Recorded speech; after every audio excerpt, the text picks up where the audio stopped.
पर सबसे पहले खोज करने वाला प्राणी था, उसका नाम था आपके कॉर्ड स्टीनर। तो आरएच कारक है क्या भी? आरएच कारक जो है आरबीसी की सतह पर उपस्थित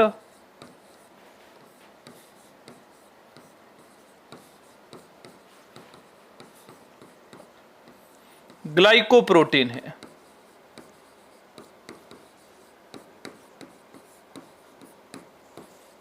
ठीक है, और इसकी भी सबसे पहले खोज किसने की थी भी? इसकी खोज करने वाला प्राणी था, वो भी था कॉर्ड स्टीनर। और इन्होंने किसमें खोज की थी? एक रीसस नामक बंदर था।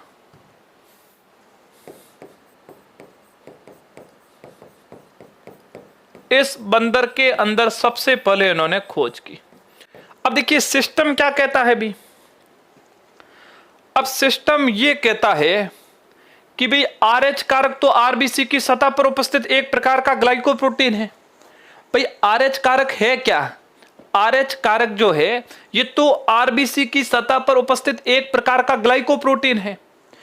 अब ऐसा है कि यदि आरबीसी के अंदर या आरबीसी की सतह पर आरएच कारक उपस्थित है या प्रेजेंट है तो उसे तो कहा जाता है आरएच कारक धनात्मक या आरएच कारक पॉजिटिव। और यदि आरबीसी की सतह पर आरएच कारक एब्सेंट है तो उसे क्या बोलोगे? RH negative. तो अपन कह सकते हैं यदि आरबीसी की सतह पर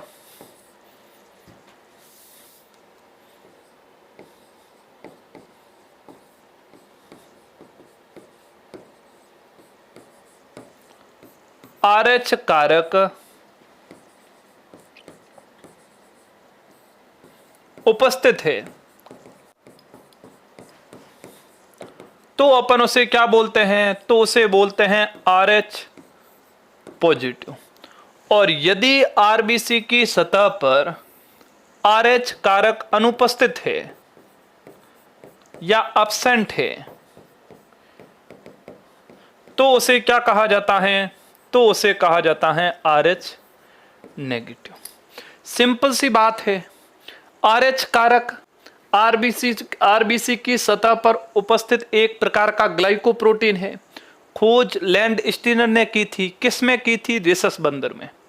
अब यदि आरबीसी की सतह पर आरएच उपस्थित है तो आरएच धनात्मक, आरएच एब्सेंट है तो आरएच ऋणात्मक। अब मान के चलो अपन बात करते हैं रुधिर समूह की।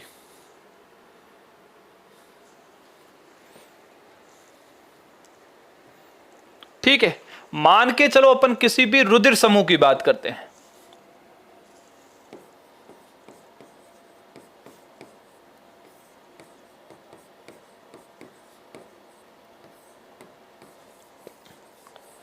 ठीक है, अब इस रुधिर समूह की बात करें तो सबसे पहले अपन लेते हैं एबी रुधिर समूह। इस एबी की अपन बात करें तो इस एबी रुधिर समूह के अंदर प्रतिजन कौन सा है भी? इस एबी रुधिर समूह की बात करें तो इसके अंदर प्रतिजन कौन सा है भाई? एबी रुधिर समूह भी अब कितने प्रकार का हो जाएगा? दो प्रकार का। एक तो होगा एबी प्लस और एक होगा एबी माइनस। यदि देखो अपन ने कहा आरबीसी की सतह पर यदि आरएच कारक प्रेजेंट है तो क्या होगा? आरएच धनात्मक।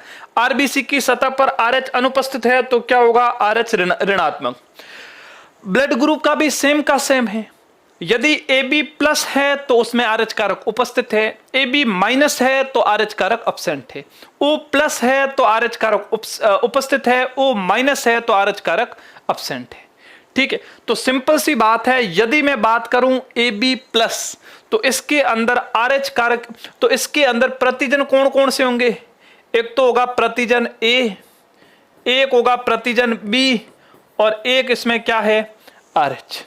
यदि मैं बात करूं AB ऋणात्मक या माइनस की तो इसमें प्रतिजन कौन कौन से होंगे भी?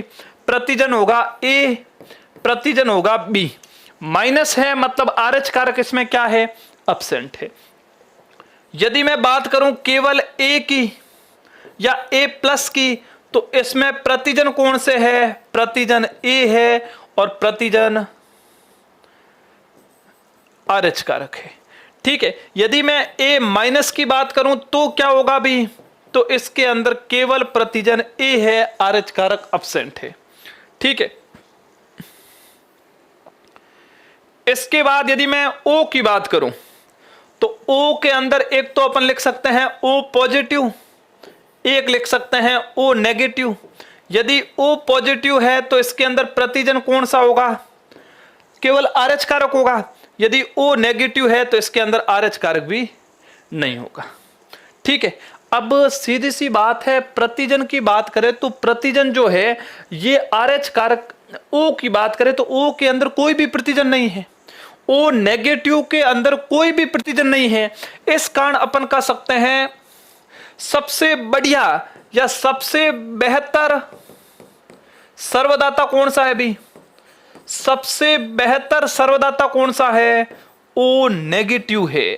अपन ने कहा भी ओ जो है सर्वदाता है, सबको दे सकता है, उसमें भी सबसे बेहतर कौन सा है? ओ पॉजिटिव है, ओ नेगेटिव है, तो ओ नेगेटिव। इसका रीजन क्या है? ओ के अंदर भी आरएच कारक पाया जाता है, ए एंटीजन नहीं होता, बी नहीं होता, लेकिन आरएच होता है। तो ये ओ पॉजिटिव किसको दे सकता है?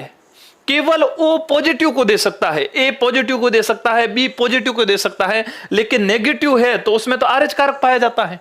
अब आरएच कारक पाया जाता है, मामला क्या हो जाएगा? गड़बड़।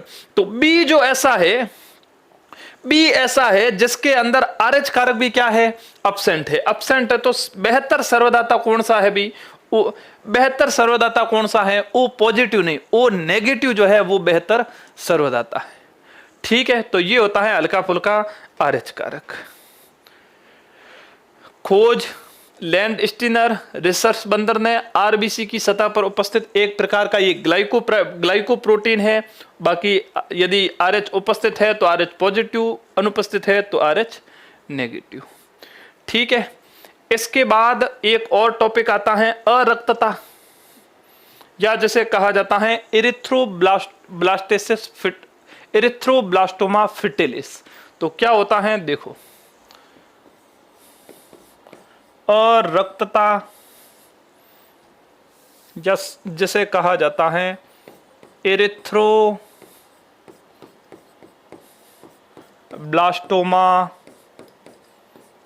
फिटिलिस।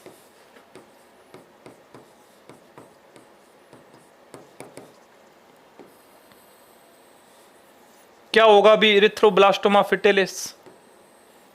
देखो भाई, सिंपल सी बात है, अपन नॉर्मल वे के अंदर पढ़ते हैं, ये भी एक प्रकार का प्रोसेस है।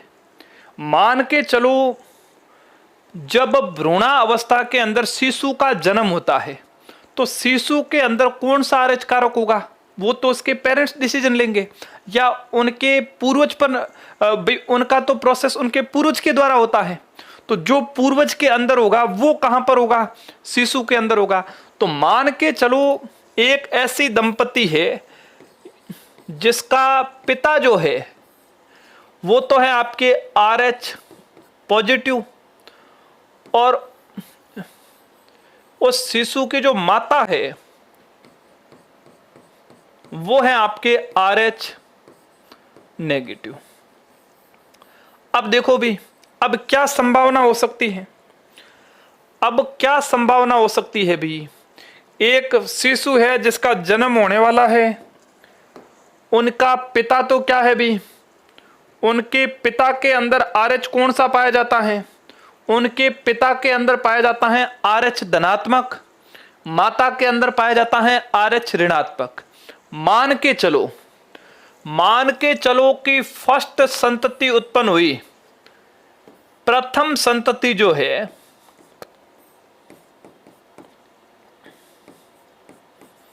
ठीक है, प्रथम संतति मान के चलो जो शिशु है वो है आपके आरएच पॉजिटिव। अब देखो माता क्या है? आरएच नेगेटिव, पिता क्या है? RH positive. अब ये जो प्रथम शिशु है, मान के चलो ये प्रथम शिशु कैसा है भी? आरएच पॉजिटिव है। अब RH पॉजिटिव है तो फिर मामला गड़बड़ हो जाएगा।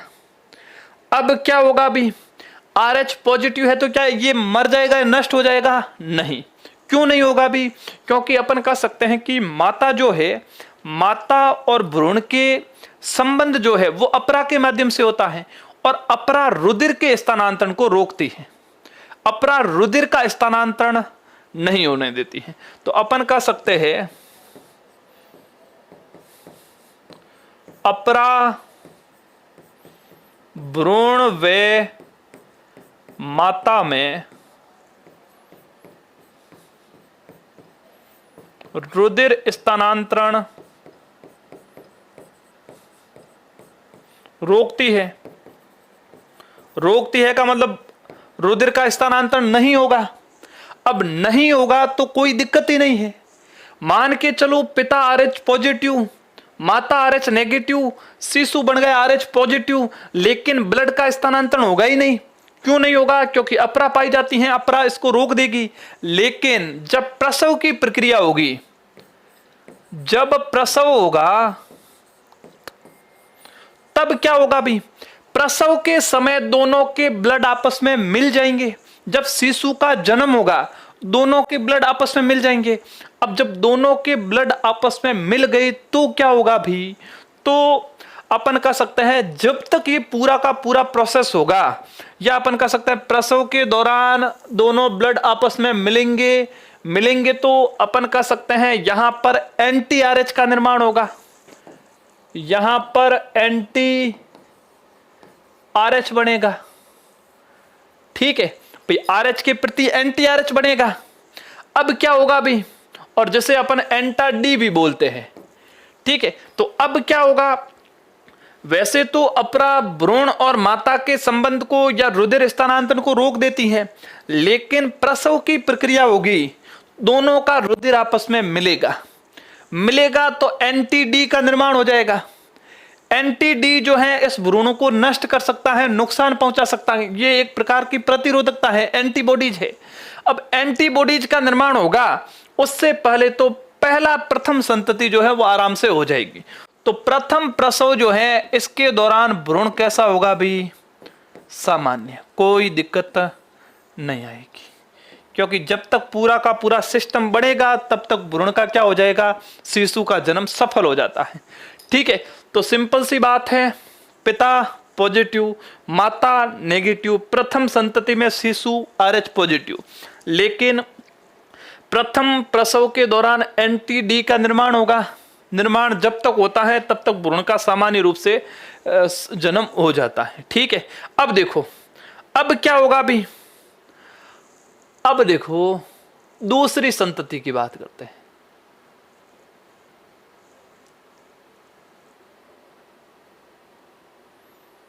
ठीक है, अब ये तो प्रथम संतति की। अब मान के चलो जो दूसरी संतति उत्पन्न होगी, ठीक है,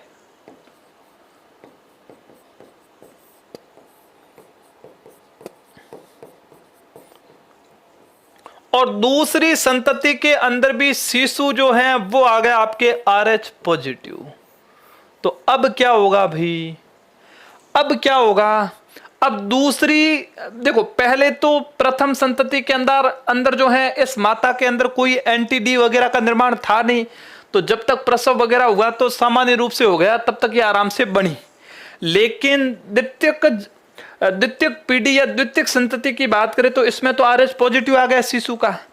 अब क्या होगा? भी अब जैसे ही प्रसव होगा, अरे जैसे ही प्रसव होगा तो इसके पास क्या है? भी एंटी RH या एंटा D का निर्माण होके रखा है, और ये एंटा D सीधा का सीधा प्रसव के दौरान इस शिशु पर क्या करेगी? आक्रमण। और जैसे ही आक्रमण करेगी तो शिशु को अपन कह सकते हैं कि क्या हो जाता है? भी या तो हो जाता है एनीमिया, जैसे अरक्तता बोलते हैं, या शिशु को हो जाता है पीलिया, और या इस शिशु की क्या हो जाती है? मृत्यु।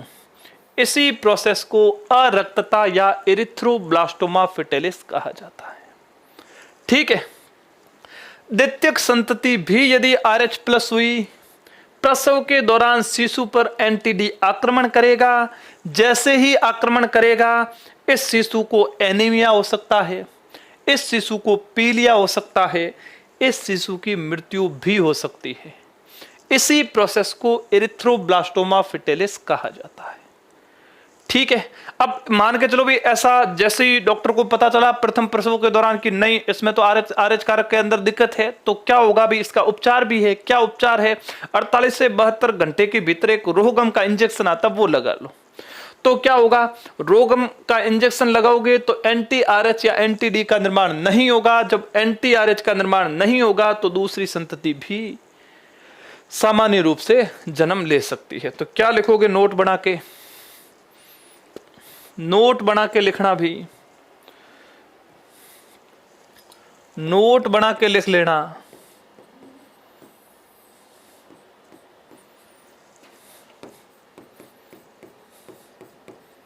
सामान्य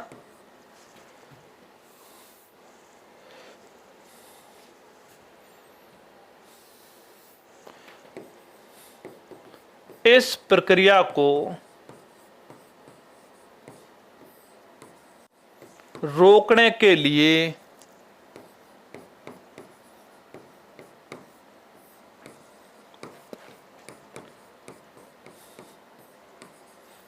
प्रथम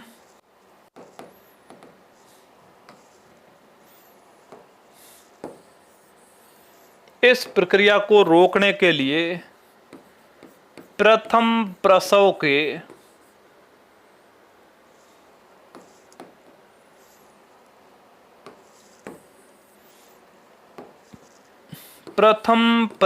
के पश्चात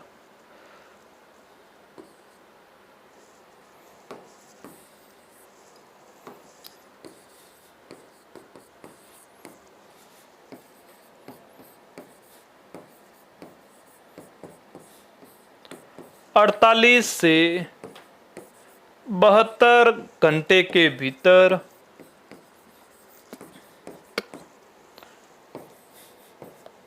रोहगम का इंजेक्शन लगाया जाता है।